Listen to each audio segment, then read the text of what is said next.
How to master skills for the TOEFL iBT Listening Advanced.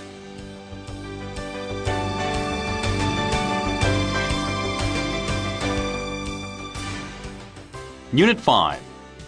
Understanding the speaker's attitude.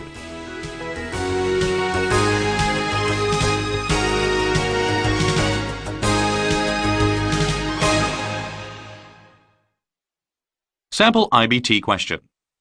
Listen to part of a conversation between a student and a professor.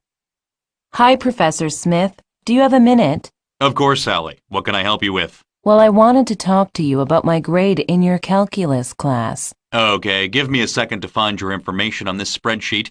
Here it is. It looks like you're lagging behind on your homework assignments. And you've also missed quite a number of classes so far this semester. Is everything okay? Well, I've been having a hard time this semester because I broke up with my boyfriend. We've been seeing each other for a bit, but he recently moved away from here. It's been hard trying to keep focused on school. I'm sorry to hear that. It's certainly hard when someone important in our lives moves away. Coping with the end of a relationship can be difficult for anyone. Question. Listen to part of a conversation, then answer the question. What does the professor mean when he says this? It looks like you're lagging behind on your homework assignments.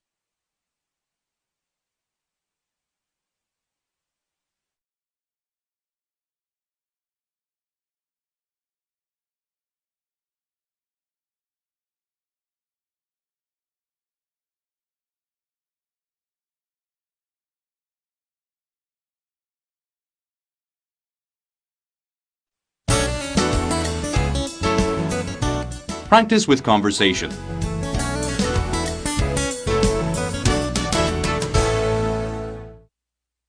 A.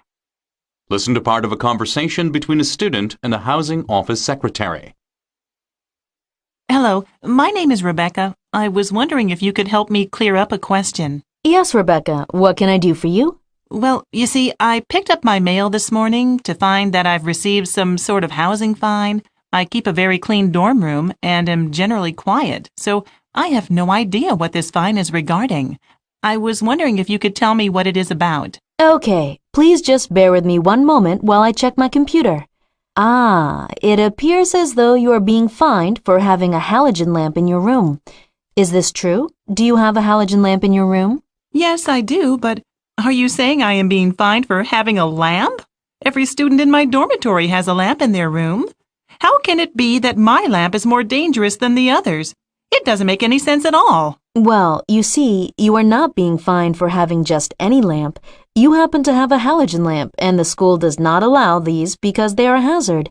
If left on too long, they can reach very high temperatures and may cause a fire if they come into contact with curtains or papers or something of that nature. But it is only a little desk lamp that I use when I am studying late at night. It's tiny, and I make sure to place it as far away from any books or drapes as possible. I am sure that you are a very responsible young lady and try to be cautious, but I am afraid the school is very firm on this issue. A few years ago, a student disregarded this rule and unfortunately fell asleep with a halogen lamp on. The lamp was sitting very close to a pile of papers and ignited them. 2 rooms in that dormitory burned down, and 1 student was taken to the hospital to be treated for minor burns. Did you not read the rules when you signed the dorm contract? There were so many rules, and I read it so fast. I must have missed the clause about the halogen lamps. The only thing I can suggest is that you stop using your halogen lamp immediately and buy a new desk lamp. But what about my fine? $50 seems like a lot for a fine. I'll make a deal with you, Rebecca. If you go out today and buy a new lamp and bring me the receipt as proof of your purchase, I will waive your fine. Does that sound fair? Oh, yes. That sounds very fair. I will go out right now and buy a new desk lamp and then bring you the receipt. Thank you so much for being so understanding. You are very welcome, Rebecca. 1. Listen again to part of the conversation, then answer the question. Okay, please just bear with me one moment while I check my computer. It appears as though you are being fined for having a halogen lamp in your room. Is this true? Do you have a halogen lamp in your room? Yes, I do, but are you saying I am being fined for having a lamp? Every student in my dormitory has a lamp in their room. How can it be that my lamp is more dangerous than the others? It doesn't make any sense at all. What can be inferred about the student when she says this? It doesn't make any sense at all.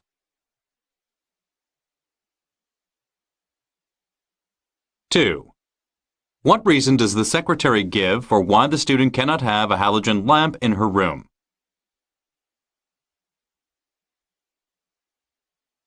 Three. Listen again to part of the conversation. Then answer the question. What can be inferred about the secretary when she says this? I'll make a deal with you, Rebecca. If you go out today and buy a new lamp and bring me the receipt as proof of your purchase, I will waive your fine. Does that sound fair?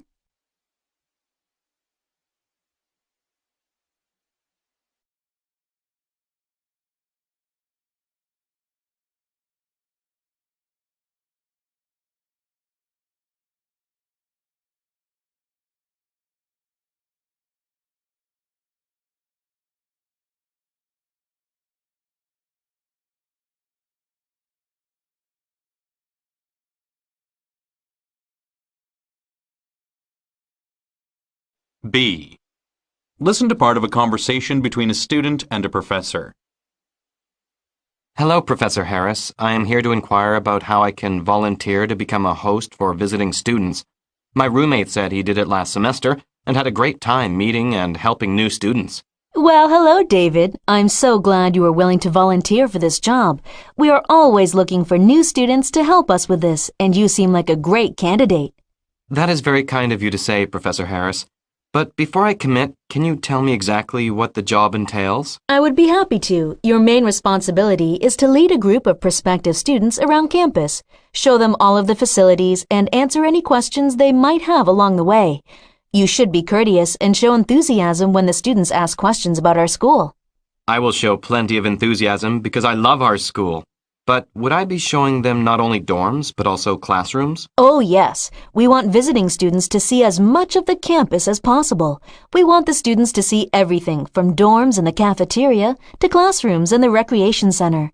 This way, the students can get a feel for the entire operation of our campus. It gives them an idea of how things are run. That sounds like something I could do, although I am not very good with big crowds. How many students are coming? We have 200 prospective students scheduled to visit this coming week. 200 students? I could never speak in front of that many people. I would be too nervous. Oh no, David. That is how many students are coming in total. We break the students down into smaller groups. Could you handle 10 or 15 in a group? Oh yes, that sounds much better. I thought you were asking me to lead a group of 200. That is about the same number of people who come to watch our dramatic performances, and I am no actor. Wonderful. Now, students also have another option, which is to sit in on any classes that interest them. So, say a student comes and says he is interested in chemistry and would like to sit in on a class. Then you would lead him to the appropriate lecture hall and retrieve him when the lecture is finished. This is optional, however, and not mandatory. You may have a lot of students who wish to sit in on a class in your group, or you may have none at all. It just depends. That sounds fair. I think I would like to do this. Is there anything else I need to know? What are the logistics of this particular group of 200 that is arriving? There are 2 orientations scheduled during the week. One is on Monday afternoon and one is on Thursday evening. These orientations are mandatory, so make sure everyone in your group goes to one or the other. I will, Professor Harris, and thank you for considering me for this job. You are welcome, David. I am sure you will do great. 1. Listen again to part of the conversation. Then answer the question. We have 200 prospective students scheduled to visit this coming week. 200 students? I could never speak in front of that many people. I would be too nervous. Oh no, David. That is how many students are coming in total. We break the students down into smaller groups. Could you handle 10 or 15 in a group? Oh yes, that sounds much better. What can be inferred about the student's feeling when he finds out that there are 200 students coming?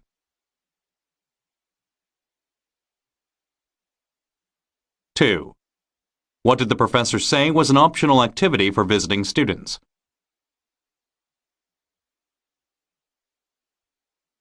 Three. What can be inferred from the student's visit?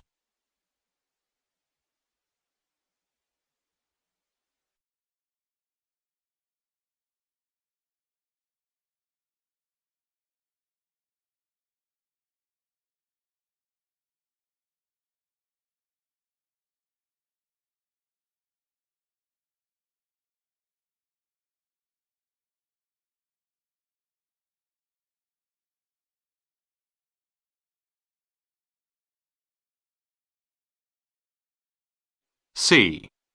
Listen to part of a conversation between a student and a post office clerk. Yes, miss. How can I help you? Hello, my name is Cindy Anderson. I am going to study in Spain for 3 months next semester, and I am a little worried about my mail situation. I just don't want any of my mail to be misplaced while I am gone. What are my options for how my mail will be handled when I am away? Well, Cindy, you have one of two choices. First, you can give us the address you will be living at in Spain, and we can have your mail forwarded there. Or you can choose to have your mail held here at the post office. You will hold my mail here indefinitely? No, not indefinitely. We will only hold mail for an individual for 3 months, but that seems to be the exact time you will be gone, for 3 months, right? Yes, I suppose that is an option. I guess I really don't know what to do. What would you decide to do if you were in my position? Well, I guess that depends on if you have anything of value coming through the mail that you would urgently need within the next 3 months. If the answer to that question is yes, then I would suggest you have us forward your mail to Spain. If you are only receiving a few items in the mail, as it is, and they are not very urgent, then I would suggest you just have us hold your mail, as it will take a while for your forwarded mail to arrive in Spain. I traveled to Italy when I was in college, and I chose to have my mail held until I returned. I really don't have anything of urgency coming through the mail in the next 3 months, so I guess I will go ahead and have you hold my mail for me. Okay, that sounds fine.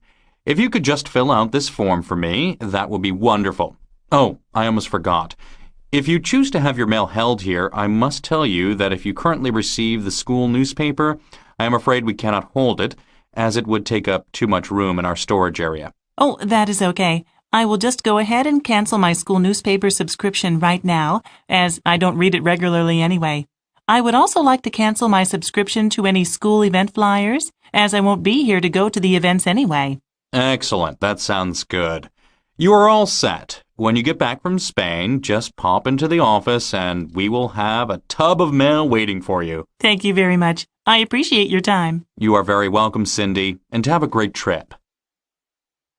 1. Listen again to part of the conversation, then answer the question. Yes, I suppose that is an option. I guess I really don't know what to do. What would you decide to do if you were in my position? Well, I guess that depends on if you have anything of value coming through the mail that you would urgently need within the next 3 months. If the answer to that question is yes, then I would suggest you have us forward your mail to Spain. What can be inferred about the student?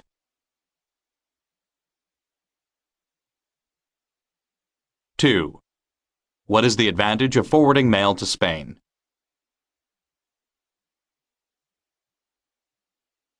3.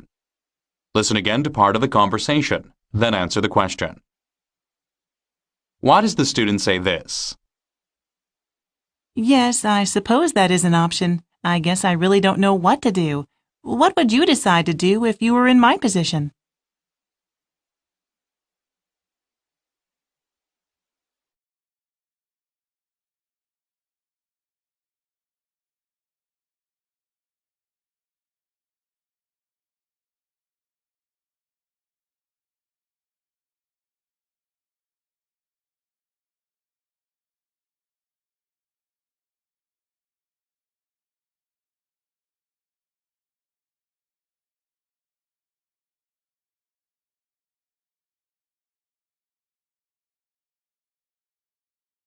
D.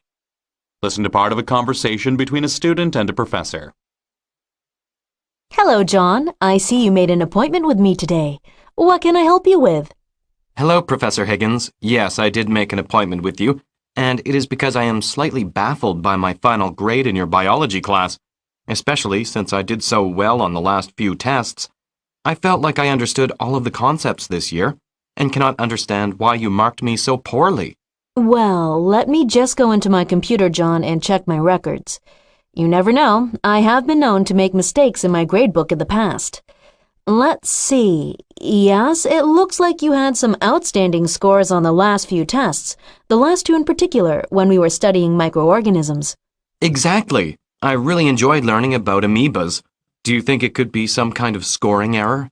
Possibly, but, oops, look here. When I view your attendance record for the semester, it shows that you were missing for more than a third of my classes.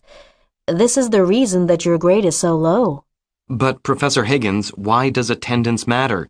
Isn't the important thing that I earn good test scores? It proves that I am learning the material. Yes, John, you are learning the material that can be found in the textbooks I provide, but when you do not attend class, you are still missing out on the lively discussions we have that add to your overall knowledge of the material. For example, during one of the classes in which you were absent, a student brought in an interesting article about microbes that happened to be in the newspaper.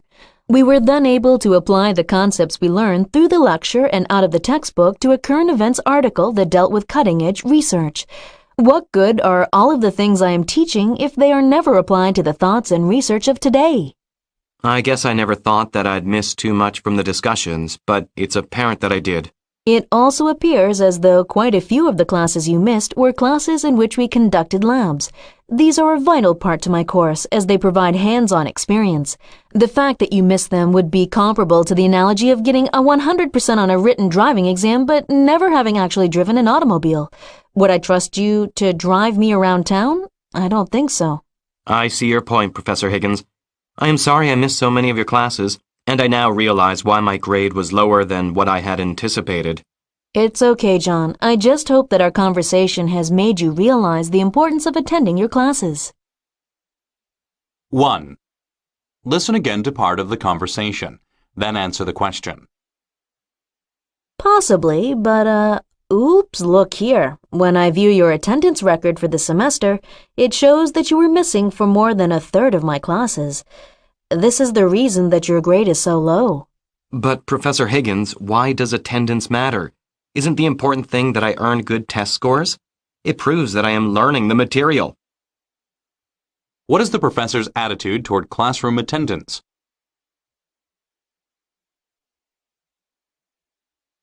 2. What can be inferred about the student by his response to the professor?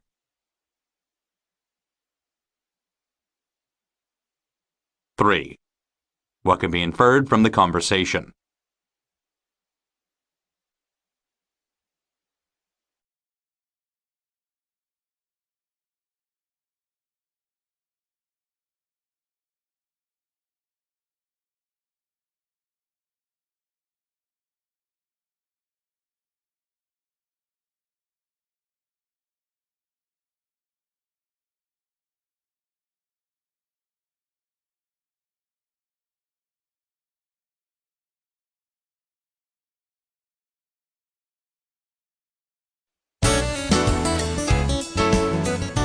Practice with lectures.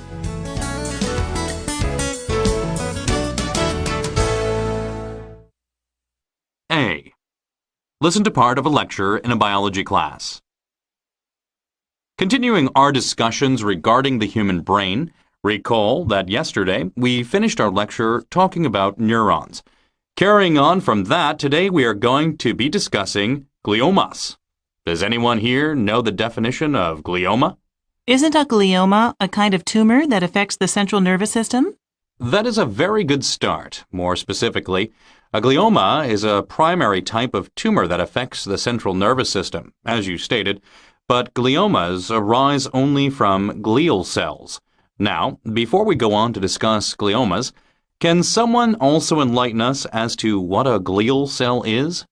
Glial cells are cells found in the central nervous system which are not neurons but are cells that provide support and nutrition to the neurons. Excellent.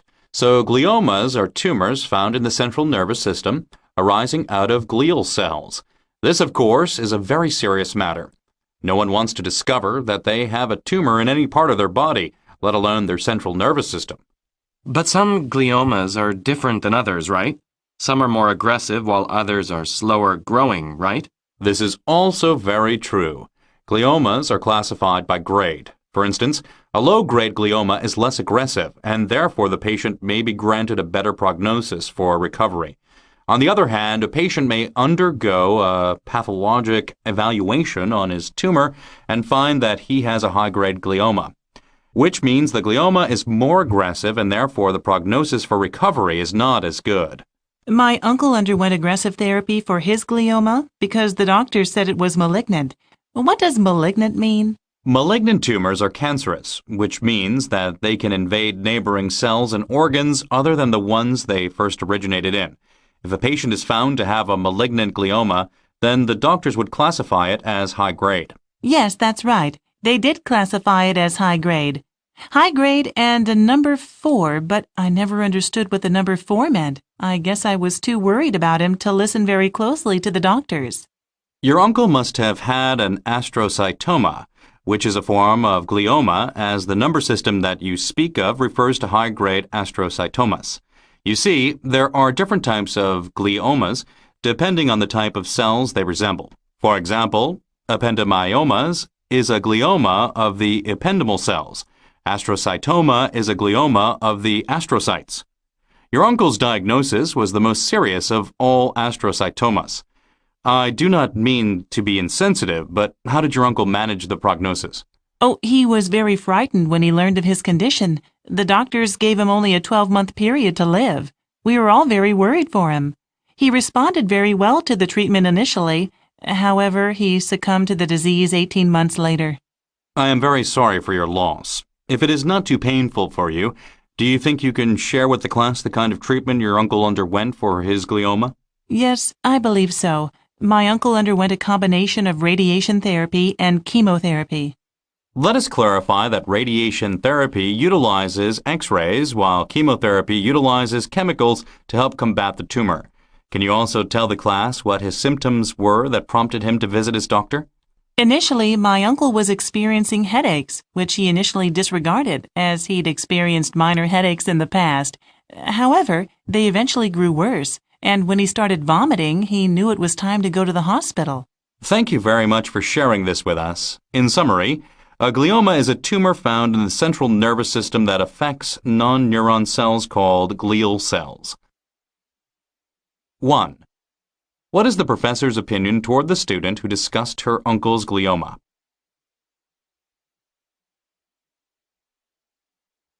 2. According to the professor, what is one way a glioma can affect the body?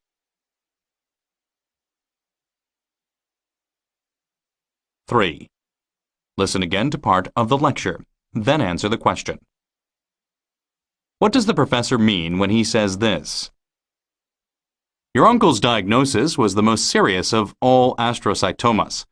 I do not mean to be insensitive, but how did your uncle manage the prognosis?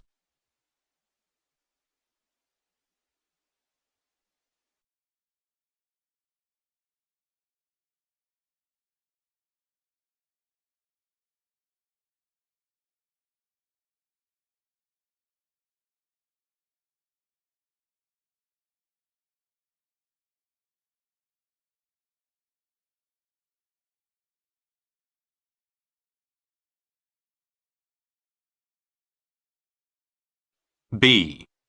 Listen to part of a lecture in a climatology class. Today we are going to take our discussion about weather phenomenon to the planet Mars by discussing a Martian dust devil. A Martian dust devil? That sounds like a cartoon character. It does, doesn't it? However, a Martian dust devil is far from an animated character. First, before we talk about this phenomenon as it appears on Mars, let's first discuss dust devils as they appear on Earth. Does anyone know what a dust devil is? Is a dust devil a tornado? Well, not exactly, or at least not on such a grand scale. A tornado forms a downdraft from a thundercloud, while a dust devil forms an updraft when hot air from the surface of Earth rises quickly into a pocket of cooler, low-pressure air. And for the most part, dust devils are relatively harmless, but I doubt anyone here would call a tornado harmless. I think I've seen a dust devil before. We were on a trip in Australia, and I saw this swirling cloud of dust moving over the ground. Yes, from your description, what you saw was a dust devil. In fact, they are very prevalent in Australia. I still don't understand what you mean when you describe a dust devil as an updraft of hot air. I cannot visualize this. Let me elaborate further so that we are clear. A dust devil forms when very hot air rises quickly and passes through cooler air. This causes the air to rotate, thus creating the swirling effect. The air swirls in a column, and the dust devil stays intact as more hot air rushes toward the vortex to replace the moving air. So it ends up looking like a sort of funnel? Exactly. Think of a fully formed dust devil looking sort of like a funnel-shaped chimney. But what causes it to move over the ground? The fast spinning or swirling gives the dust devil momentum, and that is what causes it to appear as though it is gliding over the ground. Most dust devils are only a few meters in height, but the dust devils that were filmed on Mars were much larger. But how did scientists get pictures of dust devils on Mars? I didn't think Mars could sustain human life as it is now. It can't. The images were taken by a satellite on several space missions. What was crucial for astronauts and space engineers to discover was that because dust devils on Mars can be up to 50 times wider and up to 10 times higher than dust devils on Earth, Martian dust devils posed a serious threat to terrestrial technology sent to Mars. However, on one occasion, a Martian dust devil actually helped clean the solar panels of the robot Spirit rover. So the dust devil actually helped the space mission? It did indeed, and it also gave scientists valuable information about how dust devils on Mars compared to dust devils on Earth. 1. According to the professor, what is one way a Martian dust devil can affect terrestrial technology?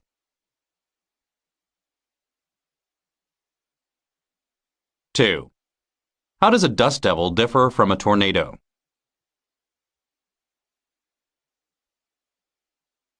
3. What can be inferred about Martian dust devils?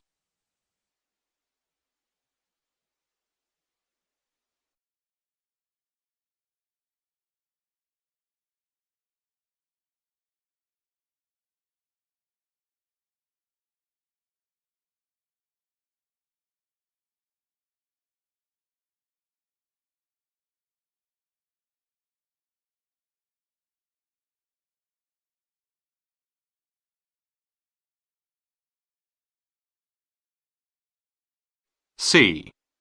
Listen to part of a lecture in a sociology class. Today, class, I'm going to be speaking to you about the Industrial Revolution.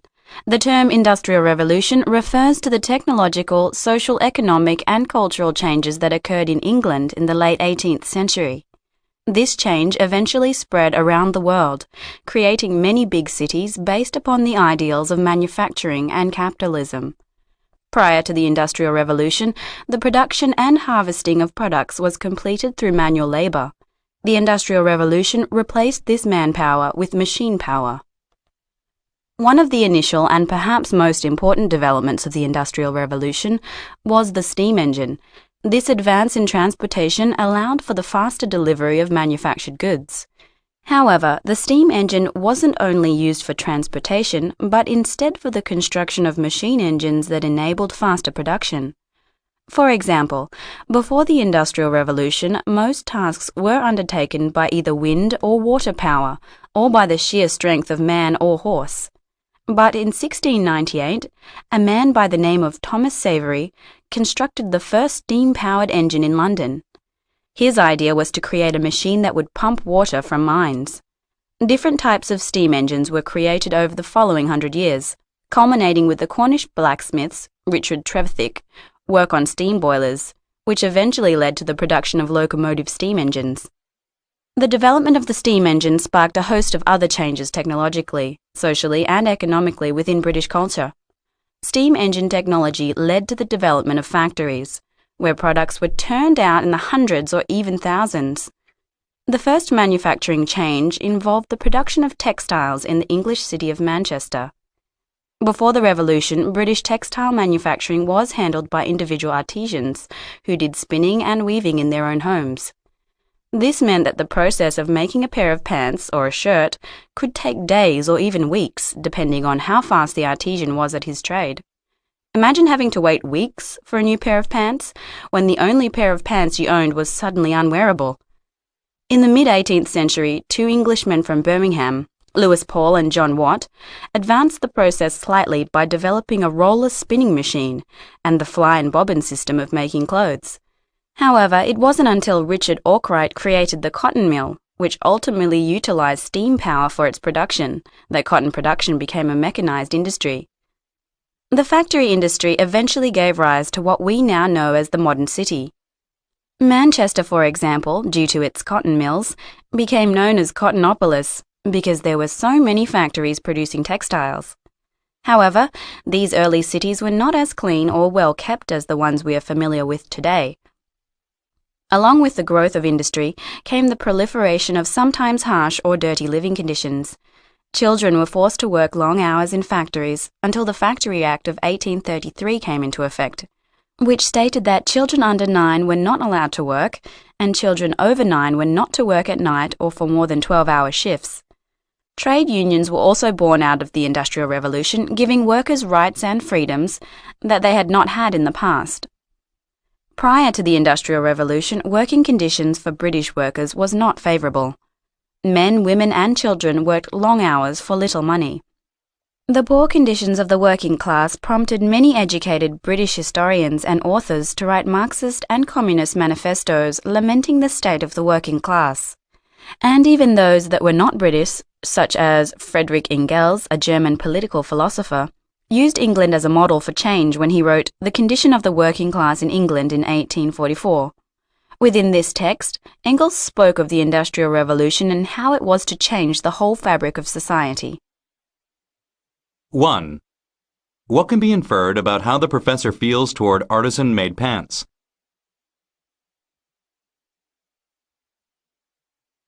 2. What resulted from the invention of the cotton mill?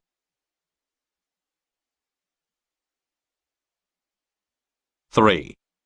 How does the professor organize the information about the Industrial Revolution?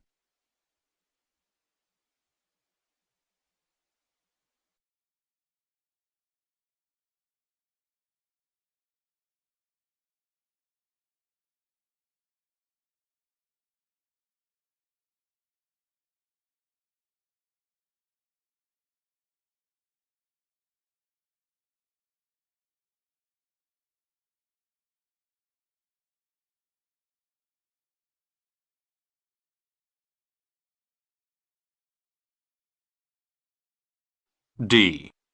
Listen to part of a lecture in a biology class.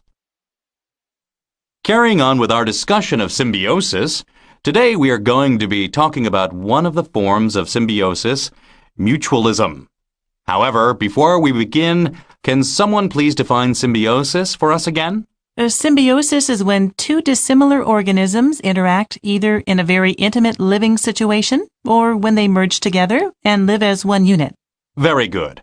And if the two organisms happen to merge, what were the terms used to describe the situation? The larger or macroorganism is called the host and the smaller or microorganism is called the symbiont. Excellent. So give me an example of the relationship as it was discussed yesterday. Well, yesterday we talked about parasites and how when we contract a virus, we are the host and the virus is the symbiont. This is a wonderful example. And so today we are going to move on with our discussion of symbiosis and talk about the form mutualism. Mutual symbiosis or mutualism is a relationship between two differing organisms in which both organisms profit from the relationship. A very famous incident of mutual symbiosis is the relationship between the Egyptian plover bird and a crocodile.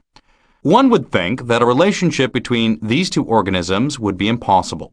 Surely the crocodile would eat the Egyptian plover if it got too close to its jaws. However, this is not the case. The Egyptian plover bird depends on certain parasites for food, which in turn feed upon crocodiles.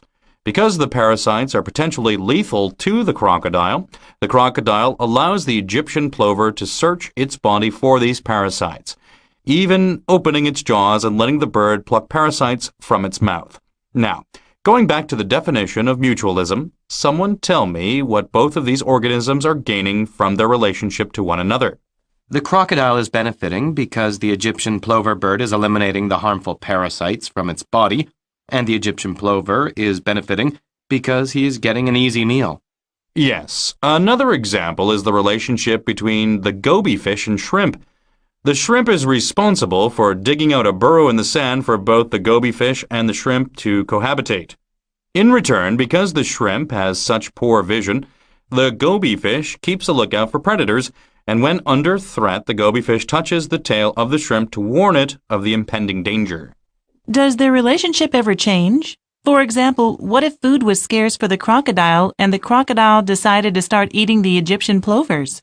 This is a great question. The scenario you provide is highly unlikely. However, forms of symbiosis are not always exclusive, but are often fluid with each other. For example, it was often thought that the relationship between the oxpecker bird of Africa and certain African mammals, such as the buffalo or zebra, shared a relationship based on mutualism. The oxpecker would eat the parasites off of the buffalo or zebra, and in turn, the oxpecker would get a meal. However, it was found that sometimes, when the oxpeckers are feeding on the parasites, they are also opening wounds on the animals and drinking the blood. This changes their relationship from one of mutualism to one of parasitism, which is like the example that was given at the beginning of class between a parasite and its host. 1. What is the professor's attitude toward the fact that the crocodile does not eat the Egyptian plover bird?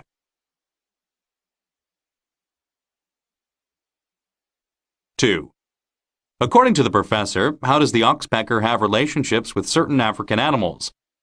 Choose two answers. 3. According to the professor, what is one way the oxpecker can affect African mammals?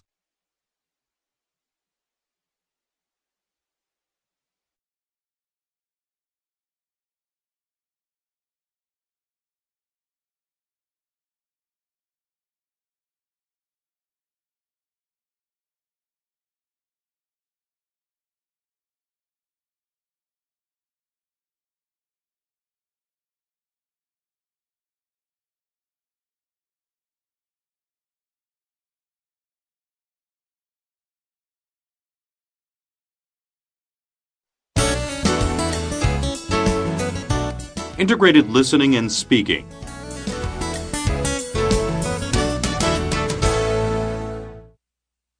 A. Listen to a different version of the previous lecture and say the answers out loud. Last week we discussed tumors of the central nervous system called gliomas. These tumors are called gliomas because they are particular to glial cells, which are cells in the central nervous system that are not neurons but provide nourishment and support to the neurons. When a patient is diagnosed with a glioma, the doctor must first identify the type. For example, an ependymyoma is a glioma that affects the ependymal cells. Once the doctor identifies the type, he or she must also list the glioma as low-grade or high-grade. A low-grade glioma is less aggressive and has a better prognosis for the patient. A high-grade glioma is more aggressive and has a poorer prognosis.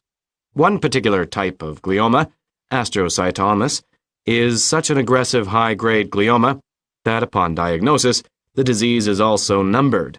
The numbers range from 1 to 4, with 1 indicating the least aggressive and 4 indicating the most aggressive. The symptoms of a glioma include, but are not limited to, headaches, vomiting, seizures, and weakness. There are new treatments being developed every day for gliomas, but the most common forms are surgery, chemotherapy, and radiation. 1. What is a glial cell and what function does it provide?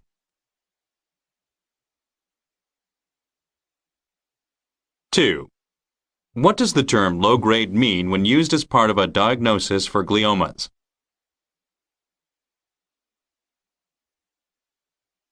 3. Name 2 possible choices for treatment of gliomas.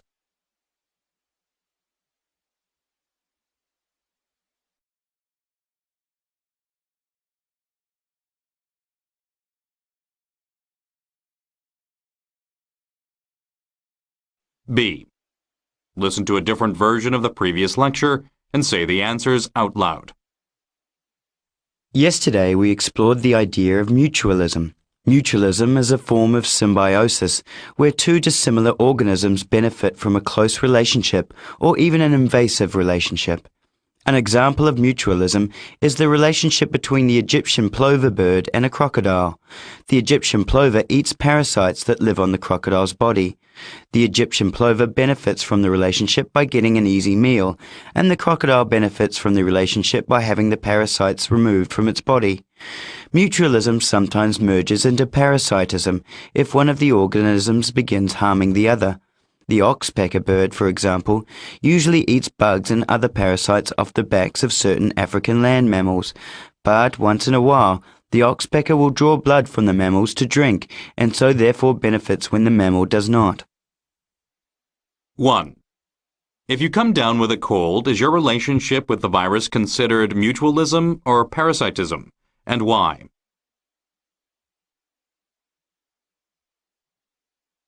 Two. In the case of the Egyptian plover and the crocodile, how is the plover bird benefiting from the relationship?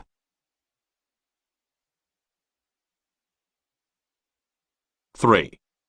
When is the relationship between the oxpecker bird and a buffalo not an example of mutualism, but one of parasitism?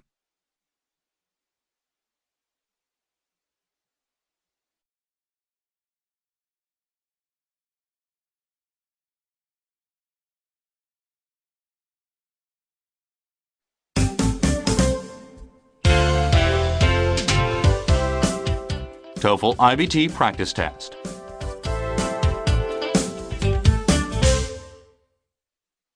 Listen to part of the conversation between a student and a professor. Good afternoon, Erica. It's nice seeing you outside of class. What can I help you with? Hi, Professor Phillips.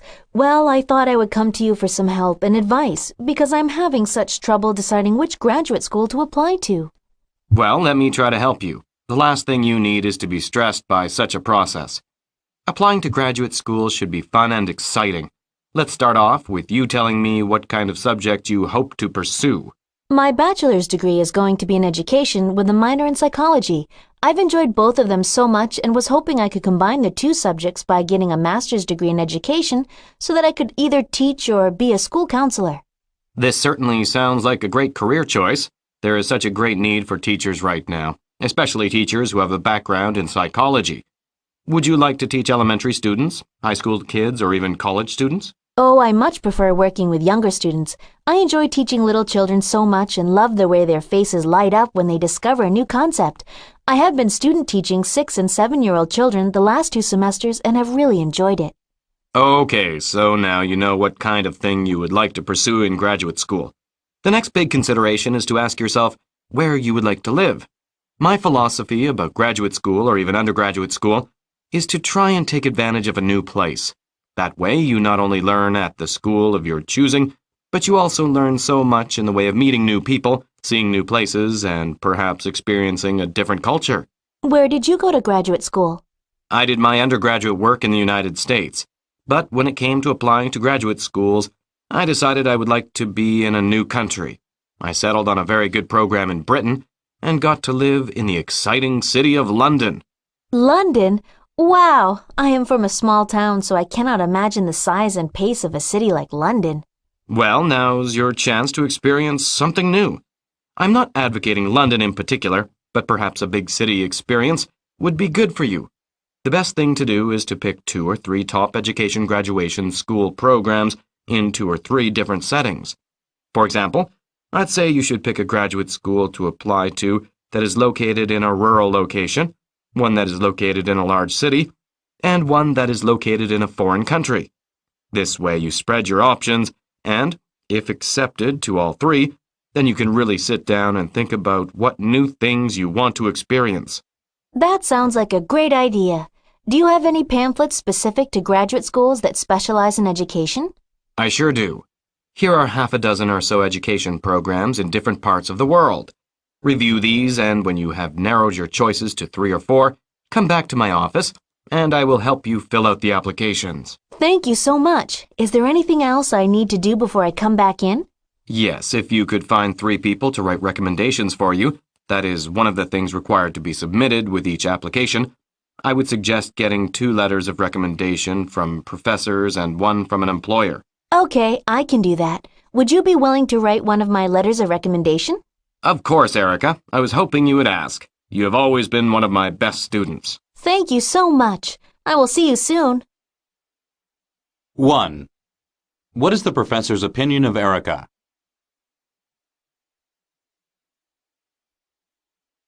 2. What advice in particular does the professor offer the student in her search for a graduate school?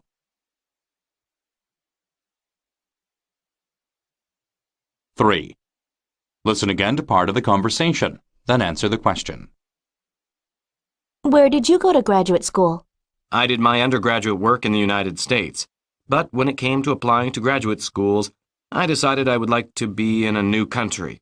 I settled on a very good program in Britain and got to live in the exciting city of London. London?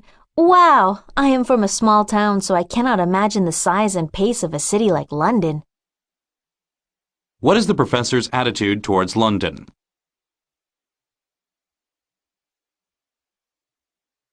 Four. Which of the following jobs is the student considering? Choose two answers.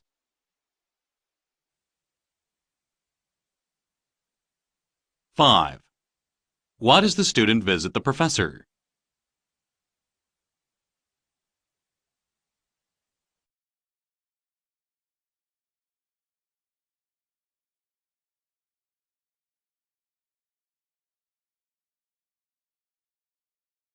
Listen to part of a lecture in a life science class. Good morning, class. Today we are going to continue our life sciences lectures with a discussion on the introduction of new species within the plant world. More specifically, we are going to be looking at the effects of introducing exotic plants, also known as naturalized plants, into an area containing established native plants, also known as endemic plants. Someone start off our discussion by telling us what I mean when I say introduced. How does a plant become introduced? Introduced simply means that the plant has been brought into an area that it has not previously been before. Good. Who is bringing it and how? Well, the plant can be brought into an area either deliberately, with the intention of planting it, or accidentally, by a human being. Very good. But sometimes introducing a plant species could be a bad thing, right? For instance, what if a scientist introduced a new plant to an area it had never previously been before, and the introduced plant killed off an endemic plant? Sadly, this can happen, and oftentimes it does. Before we develop this idea, however, let us think about why people would want to introduce exotic plants into other areas in the first place. Ideas? Well, I guess maybe when people immigrate to other countries, they want to be able to take the plants they are familiar with to make it feel like home. An excellent example, and one that has happened quite often. Can someone list another reason? Maybe someone would introduce a new plant just for aesthetic reasons. For example, a new park is being built and the landscape artist wants certain colored flowers. Again, this answer is also correct, and I can give an even more specific answer. The Norway maple is a very beloved tree in Scandinavia, and when Scandinavians began migrating to Canada, they brought their Norway maple with them. Fortunately, the Norway maple has thrived well in Canada, eventually spreading to all of North America with little harm to other native species. However, sometimes a well-intentioned introduction has led either to an overpopulation of the introduced species or a curbing or even completely killing off of other native species. Can you give us an example of this? Certainly. The purple loosestrife is a herbaceous perennial plant that grows in colonies and produces a lovely reddish-purple flower. The purple loosestrife has been introduced into non-native habitat because of its beautiful flower. However, what people did not know was that it can easily escape horticultural control because of its rapid and widespread growth, and when it does, the purple loosestrife chokes off all other plant life in the area. When a plant escapes control like this, it is termed invasive. Can another reason for introducing new species also be because certain plants help maintain a particular habitat? Absolutely. The flowering plant known as the garlic mustard is a plant that helps combat erosion control. It is native to Europe, parts of Africa, and Asia, but was introduced to North America in the mid-19th century after people found that when garlic mustard was planted, it helped combat soil washouts and wind erosion. What about national parks? Sometimes plants are protected there, correct? Are they native plants or introduced plants? Both. National parks are great places to foster the life of both native and non-native plants, as the areas can be tightly controlled and monitored. Oftentimes, the introduction of exotic plants into these areas is for means of protection, since There are very specific rules governing land and growth in national parks. Whether an endemic plant or introduced plant, what is important is that all plants be protected in their best possible environment to prevent absolute and irreversible outcomes, such as extinction. 1. What is the professor's attitude towards the extinction of plants?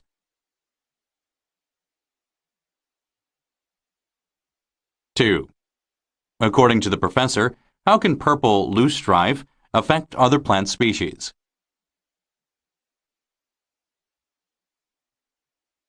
3. According to the professor, in what way should humans deal with introduced and endemic plant species?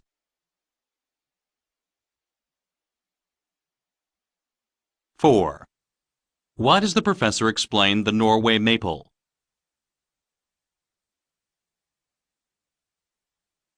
5. How is the discussion organized?